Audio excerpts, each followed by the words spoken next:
ಜನತೆಗೆ ಟಿವಿ4 ಕನ್ನಡ ಸುದ್ದಿವಾಹಿನಿಗೆ ಸ್ವಾಗತ. ನಾನು ಸಂಗೀತಾ ಭಟ್. ಇದೀಗ ಹೆಡ್ಲೈನ್ಸ್. ನಿನ್ನೆ ಮುಖ್ಯಮಂತ್ರಿ ಸಿದ್ದರಾಮಯ್ಯರವರು ಉಸ್ತುವಾರಿ ಸಚಿವರು ಹಾಗೂ ಶಾಸಕರೊಂದಿಗೆ ಜಿಲ್ಲೆಯ ಅಭಿವೃದ್ಧಿ ಮತ್ತು ಆಡಳಿತಾತ್ಮಕ ಸಭೆಯನ್ನ ನಡೆಸಿದ್ದಾರೆ. ಮುಖ್ಯಮಂತ್ರಿ ಸಿದ್ದರಾಮಯ್ಯ ಅವರು ಬೆಂಗಳೂರು ಗ್ರಾಮಾಂತರ ಮತ್ತು ಕೋಲಾರ ಜಿಲ್ಲೆಗಳ ಉಸ್ತುವಾರಿ ಸಚಿವರು ಹಾಗೂ ಆಡಳಿತ ಪಕ್ಷದ ಶಾಸಕರೊಂದಿಗೆ ವಿಧಾನಸೌಧದಲ್ಲಿ ಪ್ರತ್ಯೇಕ ಸಭೆಗಳನ್ನ ನಡೆಸಿದರು. ಈ ಸಭೆಯಲ್ಲಿ ಜಿಲ್ಲೆಗಳ ಅಭಿವೃದ್ಧಿ ಮತ್ತು ಆಡಳಿತಾತ್ಮಕ ವಿಷಯಗಳ ಕುರಿತು ಚರ್ಚೆ ನಡೆಸಲಾಗಿದೆ. ದಿನದಿಂದ ದಿನಕ್ಕೆ ಹೆಬ್ಬಾಳದ ಕಡೆ ಟ್ರಾಫಿಕ್ ಹೆಚ್ಚಾಗುತ್ತಿರುವ ಕಾರಣ ಎಸ್ಟಿ ಮಾಲ್ನಿಂದ ಬ್ಯಾಪ್ಟಿಸ್ಟ್ ಆಸ್ಪತ್ರೆಯ ತನಕ 1.5 ಕಿಲೋಮೀಟರ್ ಉದ್ದದ ಟನಲ್ ರಸ್ತೆಯನ್ನ ನಿರ್ಮಿಸಲಾಗುವುದು ಅಂತ ಡಿಕೆ ಶಿವಕುಮಾರ್ ನಿನ್ನೆ ಮಾಧ್ಯಮದವರ ಮುಂದೆ ಹೇಳಿಕೆಯೊಂದನ್ನ ನೀಡಿದ್ದಾರೆ.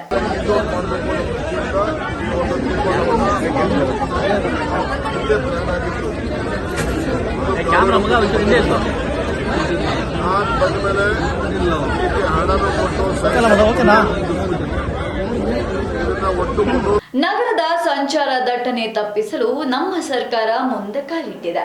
ಎಸ್ಟಿ ಮಾಲ್ನಿಂದ ಬಾಪ್ಟಿಸ್ಟ್ ಆಸ್ಪತ್ರೆಯವರೆಗೆ 1.5 ಕಿಲೋಮೀಟರ್ ಉದ್ದದ ನೂತನ ಟನಲ್ ರಸ್ತೆ ನಿರ್ಮಿಸಲಾಗುವುದು. ಇದರ ಸಾಧಕ ಬಾಧಕ ಹಾಗೂ ಹಣಕಾಸಿನ ನೆರವಿನ ಬಗ್ಗೆ ಮುಖ್ಯಮಂತ್ರಿಗಳ ಬಳಿ ಚರ್ಚೆ ನಡೆಸಲಾಗಿದೆ ಎಂದು ನಿನ್ನೆ ನಗರದಲ್ಲಿ ಉಪಮುಖ್ಯಮಂತ್ರಿ ಡಿಕೆ ಶಿವಕುಮಾರ್ ಹೇಳಿಕೆಯೊಂದನ್ನು ನೀಡಿದ್ದಾರೆ. ಗವಿಸಿದ್ದಪ್ಪರವರ ಪ್ರಕರಣಕ್ಕೆ ಸಂಬಂಧಪಟ್ಟಂತೆ ರಾಜ್ಯ ಸರ್ಕಾರ ತೆಗೆದುಕೊಂಡಿರುವ ತೀರ್ಪಿನಿಂದಾಗಿ ಕೊಪ್ಪಳದಲ್ಲಿ ಏನಾದರೂ ಸುವ್ಯವಸ್ಥೆ ಹಾಳಾದರೆ ಅದಕ್ಕೆ ರಾಜ್ಯ ಸರ್ಕಾರವೇ ನೇರ ಹೊಣೆಯಾಗುತ್ತದೆ ಅಂತ ರಾಜ್ಯಾಧ್ಯಕ್ಷ ಬಿವೈ ವಿಜಯೇಂದ್ರ ಟೀಕಿಸಿದ್ದಾರೆ. ಗವಿಸಿದ್ದಪ್ಪ ನಾಯಕನ ಹತ್ಯೆ ಆಗಿತ್ತು. ಹತ್ಯೆ ಆದ ನಂತರದಲ್ಲಿ ಯಾವ ರೀತಿ ಘಟನಾವಣೆಗಳು ನಡೆದಿದೆ ಅಂತ ತಮಗಂತೂ ಗೊತ್ತಿದೆ. ಆದರೆ ಇವತ್ತು ರಾಜ್ಯ ಸರ್ಕಾರ ಅಥವಾ ಕೆಲವು ಮುಖಂಡರುಗಳು ಎಂಥ ಕೀಳಮಟ್ಟಕ್ಕೆ ಇಳಿದಿದ್ದಾರೆ ಅಂತ ಹೇಳಿದ್ರೆ, ಆ ಕುಟುಂಬಕ್ಕೆ, ಗವಿಸಿದ್ದಪ್ಪ ನಾಯಕನ ಕುಟುಂಬಕ್ಕೆ ನ್ಯಾಯ ಕೊಡುವ ಬದಲಾಗಿ ಗವಿಸಿದ್ದಪ್ಪ ನಾಯಕನ ತಂದೆ ತಾಯಿಯ ವಿರುದ್ಧವೇ ಅಕ್ಕ ತಂಗಿಯರ ಮೇಲೂ ಕೂಡ FIR ದಾಖಲು ಮಾಡಿರ್ತಕ್ಕಂಥದ್ದು ದುರ್ದೈವ ಇದು. ಅಂದರೆ ಈ ರೀತಿ ಒಂದು ನೀಚ ಮಟ್ಟಕ್ಕೆ ಈ ವ್ಯವಸ್ಥೆ ಇಳಿತದೆ, ರಾಜಕಾರಣಿಗಳು ಇಳಿತಾರೆ. ನಾನಿವತ್ತು ರಾಜ್ಯ ಸರ್ಕಾರಕ್ಕೆ ಎಚ್ಚರಿಕೆಯನ್ನು ನೀಡೋದಕ್ಕೆ ಇಷ್ಟಪಡ್ತೇನೆ. ಕೊಪ್ಪಳ ಜಿಲ್ಲೆ ಇಂಥ ಬರ್ಬರೆ ಹತ್ಯೆ ಆದರೂ ಕೂಡ ಇವತ್ತು ಶಾಂತಿಯುತವಾಗಿ ಅಲ್ಲಿ ಜನ ಇದ್ದಾರೆ. ಆದರೆ ಈ ರೀತಿಯ ಬಡ ಕುಟುಂಬದ ವಿರುದ್ಧವೇ FIR ದಾಖಲು ಮಾಡಿರ್ತಕ್ಕಂಥ ಷಡ್ಯಂತ್ರ ಏನಿದೆ, ಜನ ಬೀದಿಗಿಳಿದು ಇವತ್ತು ಹೋರಾಟ ಮಾಡ್ತಕ್ಕಂಥ ಪರಿಸ್ಥಿತಿಯನ್ನು ಇವತ್ತು ರಾಜ್ಯ ಸರ್ಕಾರವೇ ತಂದಿಡ್ತಾ ಇದೆ. ನಾಳೆ ದಿನ ಕೊಪ್ಪಳ ಜಿಲ್ಲೆಯಲ್ಲಿ ಇವತ್ತು ಶಾಂತಿ ಸುವ್ಯವಸ್ಥೆ ಕದಡಿದ್ರೆ ಅದು ರಾಜ್ಯ ಸರ್ಕಾರವೇ ಇವತ್ತು ಹೊಣೆಯನ್ನು ಹೊರಬೇಕಾಗ್ತದೆ. ಅಂದರೆ ಯಾವ ರಾಜ್ಯ ಸರ್ಕಾರದಿಂದ ನ್ಯಾಯ ಸಿಗಬೇಕು ಅಂತೇಳಿ ಬಡ ಕುಟುಂಬ ತಂದೆ ತಾಯಂದರು ರಾಜ್ಯಪಾಲರನ್ನು ಕೂಡ ಕಳೆದ ವಾರ ಭೇಟಿ ಮಾಡಿ ನ್ಯಾಯ ಕೇಳಿದ್ರು. ಆ ಕುಟುಂಬಕ್ಕೆ ಒಂದು ಸರ್ಕಾರಿ ನೌಕರಿ ಕೊಡಬೇಕು, ಆ ಕುಟುಂಬಕ್ಕೆ ಒಂದು 50 ಲಕ್ಷ ಪರಿಹಾರ ಕೊಡಬೇಕು ಅನ್ನುವ ಅಪೇಕ್ಷೆನ ಅವರು ವ್ಯಕ್ತಪಡಿಸಿ ನಾವು ಕೂಡ ಸರ್ಕಾರಕ್ಕೆ ಆಗ್ರಹ ಮಾಡಿದರೆ, ನ್ಯಾಯ ಕೊಡೋದು ದೂರದ ಮಾತು, ಪರಿಹಾರ ಕೊಡ್ತಕ್ಕಂಥದ್ದು ದೂರದ ಮಾತು. ಕೊಪ್ಪಳ ಜಿಲ್ಲೆಯಲ್ಲಿ ಶಾಂತಿ ಸುವ್ಯವಸ್ಥೆ ಕದಡಿದರೆ ಅದಕ್ಕೆ ರಾಜ್ಯ ಸರ್ಕಾರವೇ ಹೊಣೆ ಹೊರಬೇಕಾಗುತ್ತದೆ ಎಂದು ಬಿಜೆಪಿ ರಾಜ್ಯಾಧ್ಯಕ್ಷ ಬಿವೈ ವಿಜಯೇಂದ್ರ ಎಚ್ಚರಿಕೆಯೊಂದನ್ನು ನೀಡಿದ್ದಾರೆ. ವಿಧಾನಸೌಧದಲ್ಲಿ ಸೋಮವಾರ ಮಾತನಾಡಿದ ಅವರು, ರಾಜ್ಯ ಸರ್ಕಾರ ಮತ್ತು ಕೆಲವು ಮುಖಂಡರು ಎಂಥ ಕೀಳು ಮಟ್ಟಕ್ಕೆ ಇಳಿದಿದ್ದಾರೆ ಎಂದರೆ, ಗವಿಸಿದ್ದಪ್ಪ ನಾಯಕರ ಕುಟುಂಬಕ್ಕೆ ನ್ಯಾಯ ಕೊಡುವ ಬದಲಾಗಿ ಗವಿಸಿದ್ದಪ್ಪ ನಾಯಕರ ತಂದೆ ತಾಯಿ ಅಕ್ಕ ತಂಗಿ ವಿರುದ್ಧ FIR ದಾಖಲಿಸಿದ್ದು ದುರ್ದೈವ ಎಂದು ಟೀಕಿಸಿದ್ದಾರೆ. ಶ್ರೀ ಕ್ಷೇತ್ರ ಧರ್ಮಸ್ಥಳ ಪ್ರಕರಣಕ್ಕೆ ಸಂಬಂಧಪಟ್ಟಂತೆ ಧರ್ಮಸ್ಥಳ ವಿಚಾರದಲ್ಲಿ ಬಿಜೆಪಿಯವರು ರಾಜಕೀಯ ಮಾಡುತ್ತಿದ್ದಾರೆ, ಧರ್ಮದ ವಿಚಾರದಲ್ಲಿ ರಾಜಕೀಯ ಬೇಡ ಅಂತ ಡಿಕೆ ಶಿವಕುಮಾರ್ ಮಾಧ್ಯಮದವರ ಮುಂದೆ ಎಚ್ಚರಿಕೆಯನ್ನ ನೀಡಿದ್ದಾರೆ. ಬಿಜೆಪಿನವರು ಚಲೋ ಮಾಡ್ತಾ ಇದ್ದಾರೆ ಸರ್. ಧರ್ಮಸ್ಥಳಕ್ಕೆ ರಾಜಕಾರಣ ಧರ್ಮ ಉಪಯೋಗಿಸಿಕೊಂಡು ರಾಜಕಾರಣದಲ್ಲಿ ಧರ್ಮ ಇರಬೇಕೆ ಹೊರತು ಧರ್ಮದಲ್ಲಿ ರಾಜಕಾರಣ ಇರಬಾರದು. ಅವರು ಧರ್ಮದಲ್ಲಿ ರಾಜಕಾರಣ ಮಾಡ್ತಾರೆ. ಬೆಂಗಳೂರಿನಲ್ಲಿ ಮಾತನಾಡಿದ DCM DK Shivakumar BJP Dharmasthala ವಿಚಾರದಲ್ಲಿ ರಾಜಕಾರಣ ಮಾಡುತ್ತಿದೆ ಎಂದು ಟೀಕಿಸಿದರು. ರಾಜಕೀಯದಲ್ಲಿ ಧರ್ಮ ಇರಬೇಕೇ ಹೊರತು ಧರ್ಮದಲ್ಲಿ ರಾಜಕಾರಣ ಇರಬಾರದು. ಬಿಜೆಪಿ ತಮ್ಮ ರಾಜಕೀಯ ಲಾಭಕ್ಕೆ ಧರ್ಮಸ್ಥಳವನ್ನ ಬಳಸಿಕೊಳ್ಳುತ್ತಿದ್ದಾರೆ ಎಂದು ಅವರು ಆರೋಪಿಸಿದರು. ಎಸ್ಐಟಿ ವರದಿ ಸರ್ಕಾರಕ್ಕೆ ಸಲ್ಲಿಸಿರುವ ಬಗ್ಗೆ ಕೇಳಿದಾಗ ಈ ಬಗ್ಗೆ ಗೃಹ ಸಚಿವರು ಉತ್ತರಿಸುತ್ತಾರೆ ಎಂದು ತಿಳಿಸಿದ್ದಾರೆ. ಮತ್ತಷ್ಟು ರೋಚಕ ಸುದ್ದಿಗಳನ್ನ ವೀಕ್ಷಿಸೋಣ ಸಣ್ಣದೊಂದು ವಿರಾಮದ ನಂತರ. ನಿಮ್ಮ ಟಿವಿ4 ಕನ್ನಡ ಚಾನೆಲ್ನಲ್ಲಿ ವಿನೂತನ ಕಾರ್ಯಕ್ರಮಗಳು.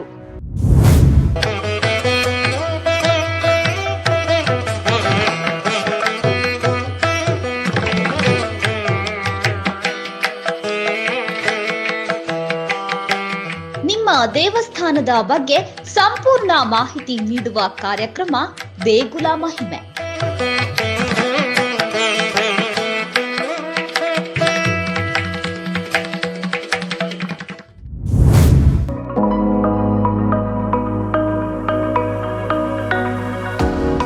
ಹೋಟೆಲ್ನ ರುಚಿಯ ಬಗ್ಗೆ ಸಂಪೂರ್ಣ ಮಾಹಿತಿ ನೀಡುವ ಕಾರ್ಯಕ್ರಮ ಅಬ್ಬಬ್ಬಾ ಎಂಥ ರುಚಿ.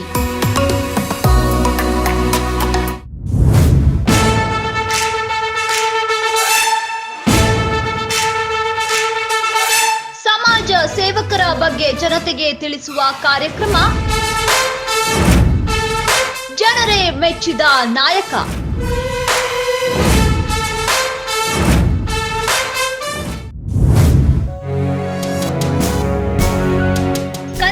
ಚಲನಚಿತ್ರಗಳ ಬಗ್ಗೆ ಸಂಪೂರ್ಣ ಮಾಹಿತಿ ನೀಡುವ ಕಾರ್ಯಕ್ರಮ ಫಿಲ್ಮಿ ಚಿಟ್ ಚಾಟ್.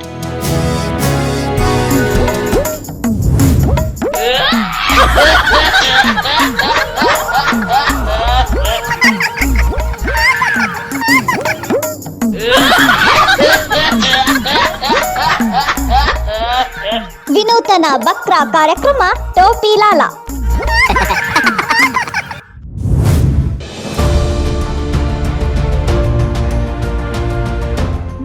ಜನರ ಮಾತು ಟಿವಿ4 ಕನ್ನಡ ಚಾನೆಲ್ನೊಂದಿಗೆ ವಿಶೇಷ ಕಾರ್ಯಕ್ರಮ ಪಬ್ಲಿಕ್ ರೌಂಡ್ ಅಪ್.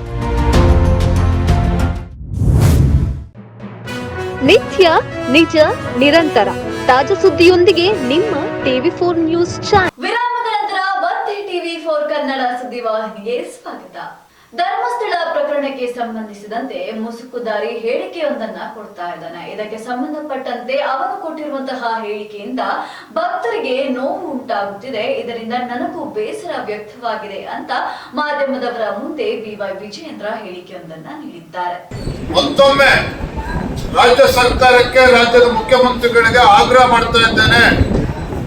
ರಾಜ್ಯ ಸರ್ಕಾರದ ಎಸ್ಐಟಿ ಘಟನೆ ಮಾಡಿದ ನಂತರದಲ್ಲಿ ಏನು ಅಪಪ್ರಚಾರಗಳು ಆಗಿದ್ದಾವೆ, ಕೋಟ್ಯಾಂತರ ಭಕ್ತರಿಗೆ ಇವತ್ತು ಅವರ ಭಾವನೆಗಳಿಗೆ ಧಕ್ಕೆ ತಂದಿದ್ದಾರೆ, ಅವರಿಗೆ ನೋವಾಗಿದೆ. ನಾನು ಅವತ್ತು ಕೂಡ ಹೇಳಿದ್ದೇನೆ, ರಾಜ್ಯ ಸರ್ಕಾರ ಇದು ಹಿಟ್ ಅಂಡ್ ರನ್ ಕೇಸ್ ಆಗಬಾರ್ದು.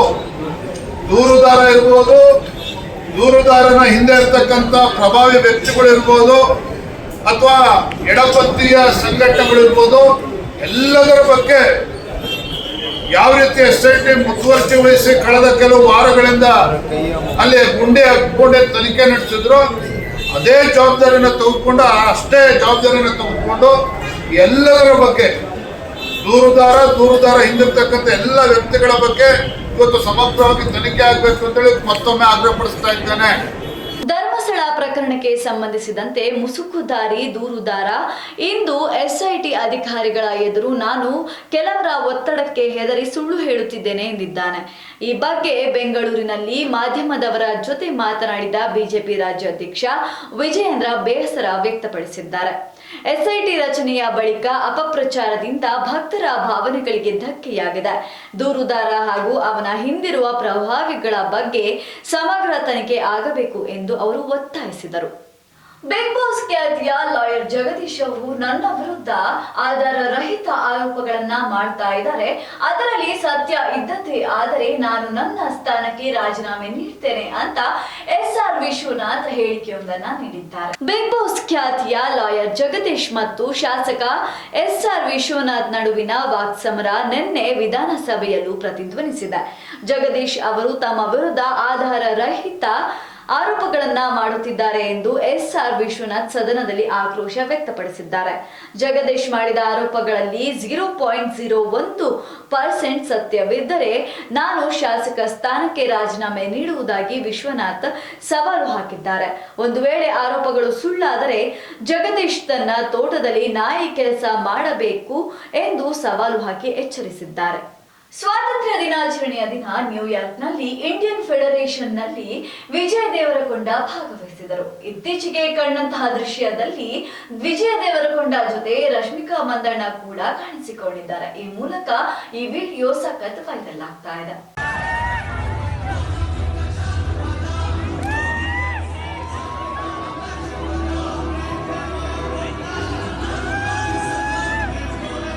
ನಟ ವಿಜಯ್ ದೇವರಕೊಂಡ ಮತ್ತು ನಾಯಕಿ ರಶ್ಮಿಕಾ ನ್ಯೂಯಾರ್ಕ್ ನಗರದಲ್ಲಿ ಜೊತೆಯಾಗಿ ಕಾಣಿಸಿಕೊಂಡಿದ್ದಾರೆ. ಭಾರತದ ಸ್ವಾತಂತ್ರ್ಯ ದಿನಾಚರಣೆಯಂದು ನ್ಯೂಯಾರ್ಕ್ನಲ್ಲಿ ನಡೆದ ವಿಶ್ವದ ಅತಿ ದೊಡ್ಡ ಭಾರತೀಯ ದಿನದ ಮೆರವಣಿಗೆಯಲ್ಲಿ ವಿಜಯ್ ಮತ್ತು ರಶ್ಮಿಕಾ ಭಾಗವಹಿಸಿದ್ದರು. ಈ ವೇಳೆ ಅವರು ಕೈ ಹಿಡಿದುಕೊಂಡು ನಡೆಯುತ್ತಿರುವ ದೃಶ್ಯಗಳು ಸಾಮಾಜಿಕ ಮಾಧ್ಯಮದಲ್ಲಿ ವೈರಲ್ ಆಗುತ್ತಿದೆ. ಕೆಲವು ದಿನಗಳಿಂದ ಇಬ್ಬರು ಸಂಬಂಧದಲ್ಲಿದ್ದಾರೆ ಎಂಬ ವದಂತಿಗಳಿದ್ದವು.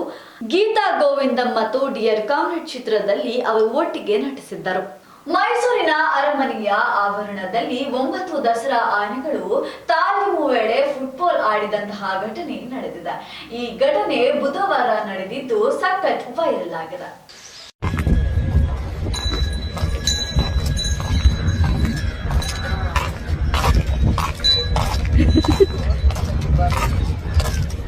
ಇದು ಕಂಜನಾನೆ ಫುಟ್ಬಾಲ್ ಆಡ್ತಾ ಇದೆ.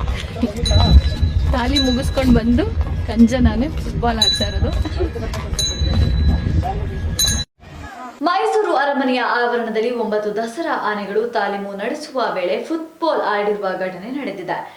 ಘಟನೆಯ ವಿಡಿಯೋ ಇದೀಗ ಸಾಮಾಜಿಕ ಜಾಲತಾಣದಲ್ಲಿ ವೈರಲ್ ಆಗಿದೆ. ವಿಡಿಯೋದಲ್ಲಿ ಮಾವುತರು ಹಾಗೂ ಕಾವಾಡಿಗರು ಮಕ್ಕಳೊಂದಿಗೆ ಆನೆಗಳು ಫುಟ್ಬಾಲ್ ಆಡಿರುವುದು ಜನರನ್ನ ಸೆಳೆದಿದೆ. ಈ ವಿಡಿಯೋ ದಸರಾ ಉತ್ಸವದ ಸಂಭ್ರಮವನ್ನ ಹೆಚ್ಚಿಸಿದೆ.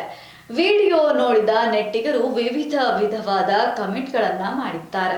ಇವಿಷ್ಟು ಇವತ್ತಿನ ಪ್ರಮುಖ ಸುದ್ದಿಗಳು. ನಿತ್ಯ ನಿಜ ನಿರಂತರ ಸುದ್ದಿ ಹಾಗೂ ಮನೋರಂಜನೆಗೆ ವೀಕ್ಷಿಸಿ TV4 ಕನ್ನಡ ಸುದ್ದಿವಾಹಿನಿ. ನಾನು ಸಂಗೀತಾ ಭಟ್.